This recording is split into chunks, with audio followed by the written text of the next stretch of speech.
marami oportunidad na lumalabas sa atin dahil dapat sana yung mga investment na nawawala rin sa mga tinatamaan ekonomiya, pupunta rito, lalo na sa China, hindi sa atin na pupunta, kulela tayo. Napupunta rin sa mga kalaban natin, sa Vietnam, sa Indonesia, sa Thailand, sa Malaysia. Pati Cambodia, kahuli-huli ang choice tayo. Dahil nga rin sa mga problema natin. Isa na nga yan, yung policies na papalit-palit, yung mga, at ako may magpapile pa ng sweldo, 1,200 a day. Siyempre, natatakot yung mga investor. Meron pa yung geopolitical problem dito, meron pa yung, yung problema ng korupsyon, nagkaroon pa yung problema ng mga kidnapping. Dapat wag na natin dinadagdagan yung problema na yan, ng mga ganyan, mga papile na kung ano-anong na hindi naman matutuloy, nakaka-discourage lang sa investors.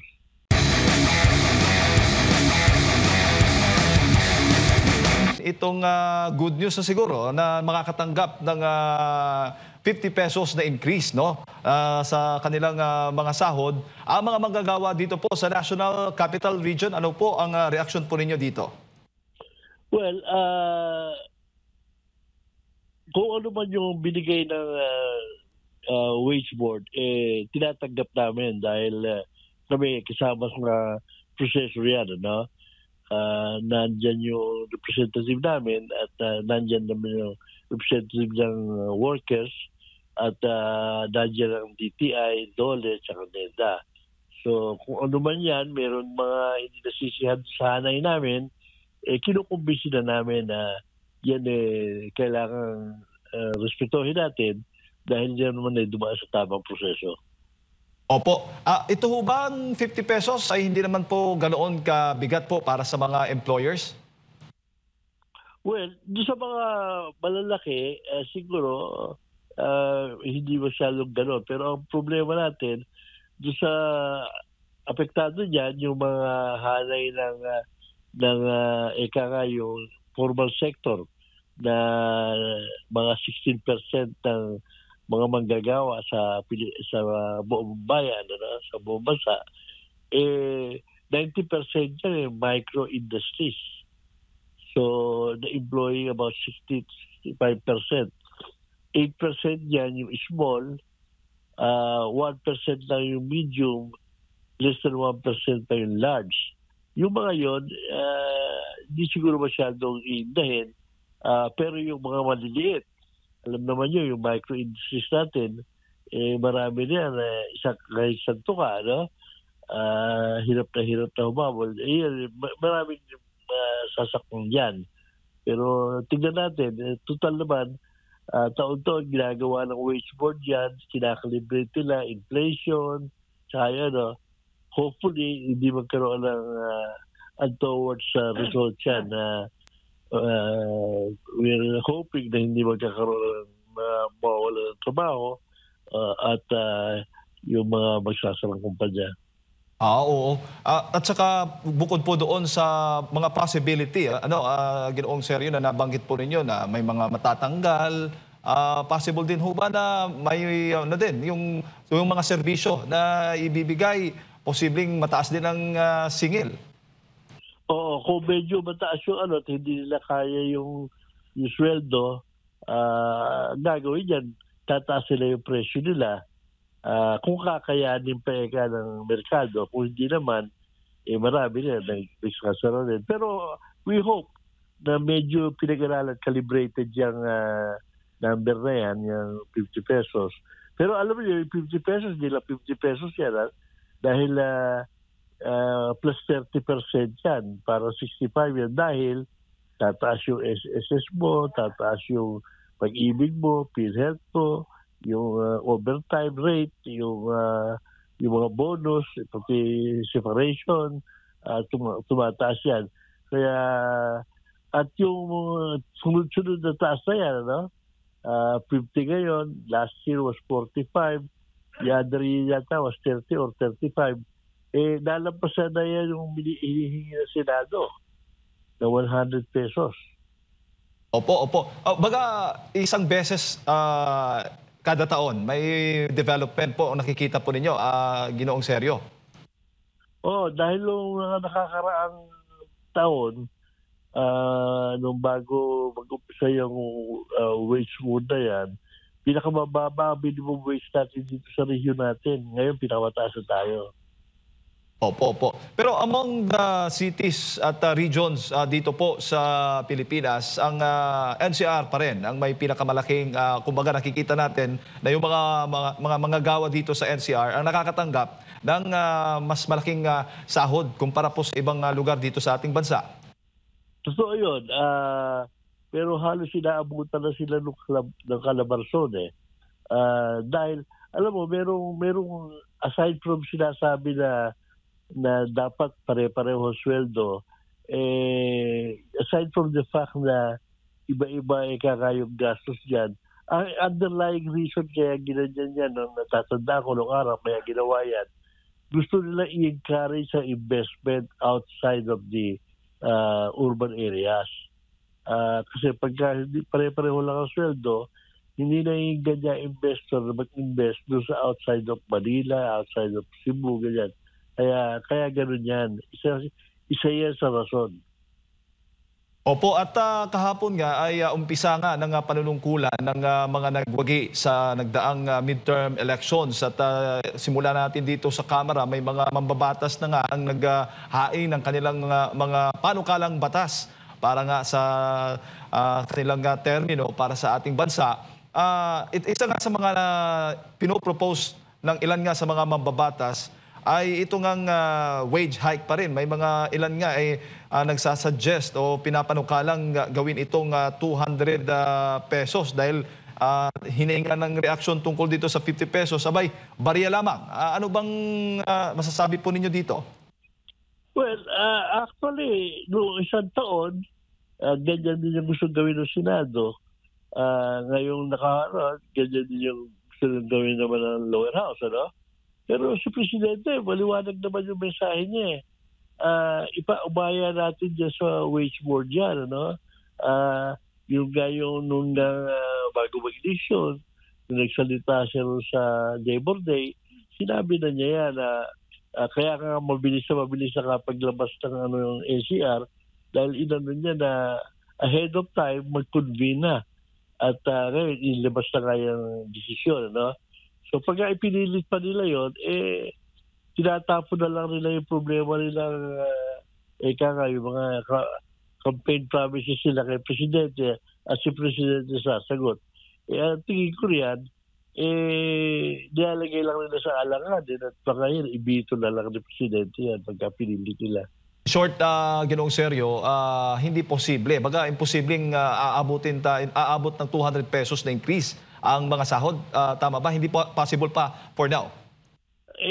Alam mo, lahat ng economic managers, any economist of work, sinasabi hindi kaya yan. At sinasabi naman na lahat lumabas pa nga yung lahat ng economic managers ng gobyerno at sinabing talaga hindi pwede yan, ba't pa rin na ipinipilit? Nadi-discourage pa tuloy yung mga investors na tatakot sa atin sa mga ganyan. Akala mo, kung hindi naman matutuloy, parang sinasabi lang nila para walang masakabay yung mga miyembro nila. Kung hindi man matuloy, ang masakit yan, nadi-discourage kayo mga investors na tatakot. Isa sa mga sinasabi sa atin yan meron tayong mga proseso, binabago natin pilit at nilalagay natin dyan sa yung papas tayo ng legislative wage. Samantala sila rin naman na nagtayo niyang regional wage board na yan. Ang Kongreso rin na nagawa niyan. Opo. Bago ka lang ipasa kay partner Admar, Ginoong Sergio, malapit na po yung SONA ng Pangulong Bongbong Marcos Jr. Sa tingin ho ninyo, may pagmamalaki ang Pangulong Bongbong Marcos pagdating naman po sa sektor ng mga manggagawa? Meron naman. Katunayan, in spite of all the problems, hindi naman masyado na-apektuhan yung ating employment basis at tuloy-tuloy naman yung pagtataas ng aumento. Hindi nga lang natin nakikita ng mga kababayan natin, itong mga dagdag sahod na ito, ang apektado lang ito 10% lang ng mga workers. 52 billion ang sa employment market natin. Ang mga minimum wage order dyan, mga 5 billion lang. Pero taon-taon, sila yung ina-address natin. Taon-taon, sila pa yung better situated. Paano na yung iba na wala na mga employers like yung farmers, like yung fisher folks natin, mga tricycle drivers, jeepney drivers. Paano na yun? Bakit hindi yung tinitingnan natin? Bakit yung taon-taon, yun na lang, dahil ba walang boses yung mga yun? Yun ang hindi natin iintindi. Yun ang dapat natin tutukan na dahil alam naman yung presyo matataas dito. Wala tayong subsidy ng fuel, hindi tayo kagaya ng bayan, they produce their own oil at nasa-subsidize sila, tayo hindi. Kaya hirap yung mga kababayan natin. Ginong Sergio, magandang umaga po. Si Admar po ito. Meron po bang tansya ang mga employers sa grupo ninyo? Hanggang saan lang po ang kaya ninyong itaas na dagdag sa mga minimum wage employees? Dahil nga po, nabanggit nga na ngayong panibagong Kongreso, 20th Congress, magkakaroon na naman, maghahain naman ng dagdag na sahod po sa mga minimum wage earner dito po sa Metro Manila, sa buong bansa. Alam mo, ayaw kong paunahan yung wage board dahil sila nga yung taon-taon ginagawa nila, tama representasyon. Kung minsan, kagaya ngayon, meron kami mga miyembro na hindi nasisihan yan, isa 50 peso yan. Pero, kinukumbisi na lang namin sila na yung scripted na yan, respetuhin natin, dahil yan dumaan sa tamang proseso, and hopefully, gaya ng mga nakakaraang taon, hindi magkaroon ng epekto yan sa ating ekonomiya na hindi masyadong maapektuhan na yung pagtaas ng presyo at hindi maapektuhan yung employment natin dito. So, yun, wala kami, ayun namin pangunahan yan at yan pinapamaya namin sa proseso at kumisan, hindi ka tanggap-tanggap sa mga kasama natin, inaano lang natin, respetuhin natin at taguhin natin. Opo, and dito po sa dagdag na 50 pesos sa mga minimum wage earner dito sa Metro Manila, wala naman pong inaasahan yung parang worst case scenario na magkaroon ng pagbabawas yung ilang mga employer ng mga trabahante para mapagkasya lang yung kanilang pagpapasahod sa mga empleyado nila? Well, hopefully wala. Pero ang sinasabi nga natin, ang epekto niyan nandun sa micro industries. Kasi 90% ng ating mga kumpanya micro. Yun ang mga hindi namin matansya, hindi namin mga miyembro yun Pero yun naman ang dapat natutukan ng pansin ng ating pamahalaan, at sila yung dapat ayudahan. At over and above that, yan 10% lang sila ng mga nasa employment market. At dapat tulungan talaga yung mga yung nasa laylayan ng laylayan. Ito yung mga unemployed, nasa informal sector, na wala namang mga employer na magtataas sa sweldo nila. So aasa sa gobyerno yan. Yan ang lagi sila naiiwanan taon-taon, sinagtataas tayo. Opo, sir, dito po sa epekto naman ng tensyon dyan sa gitnang silangan and at the same time, itong nakaambang dagdag naman na taripa sa mga ine-export po natin papuntang Amerika po. Meron na po bang posisyon dito ang ECOP? Ramdam na ba ninyo ang epekto nitong mga problema na ito po, sir? Hopefully, ala pa naman kaming nararamdaman, lalo na sa isang represent ko na exporter sa yung PhilExport, sa PCCI, ala naman, dahil tayo, mababa yung taripa natin compared sa mga competition natin. Gaya nga lang, hindi mo mahulaan kung anong gagawin ng Amerika. Kung minsan, linggo-linggo, nagpapalit ang isip, no? ang target nila China, pero ngayon nag-uusap sila, maganda ang usapan nila. Yung mga ibang ekonomiya, ikausap nila. Tayo naman, wala naman tayo dapat na ibigay na sa kanila hindi naman tayo kalaban. Dapat binibigyan tayo ng ang nawawala sa atin actually dito sa Presidente. Marami oportunidad na lumalabas sa atin dahil dapat sana yung mga investment na nawawala sa mga tinatamang ekonomiya pupunta rito, lalo na sa China, hindi sa atin na pupunta, kulela tayo. Napupunta rin sa mga kalaban natin sa Vietnam, sa Indonesia, sa Thailand, sa Malaysia. Pati Cambodia, kahuli-huli ang choice tayo. Dahil nga rin sa mga problema natin. Isa na nga yan, yung policies na papalit-palit, yung mga takot may kapile pa ng sweldo, 1,200 a day. Siyempre, natatakot yung mga investor. Meron pa yung geopolitical problem dito. Meron pa yung yung problema ng korupsyon. Nagkaroon pa yung problema ng mga kidnapping. Dapat wag na natin dinadagdagan yung problema na yan, ng mga ganyan, mga papayal na kung ano-anong na hindi naman matutuloy, nakaka-discourage lang sa investors. Sa tingin niyo po, Sir Sergio, kaya pa sa nalalabing mga taon ng kasalukuyang administrasyon na mabago po o magkaroon ng pagbabago sa pulisiya na makakatulong po sa nabanggit niyo po na mga problema na masolusyonan?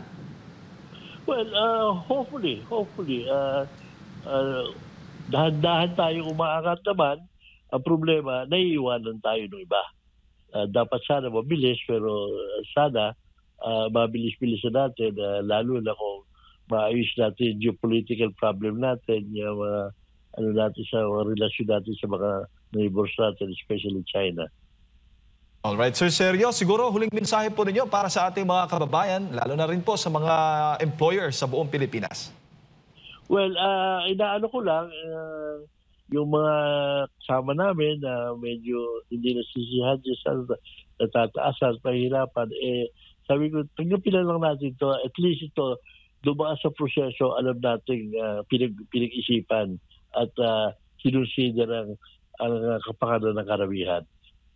Alright, maraming salamat po sa Ginoong Sergio. Sa ulitin po, mabuhay po kayo.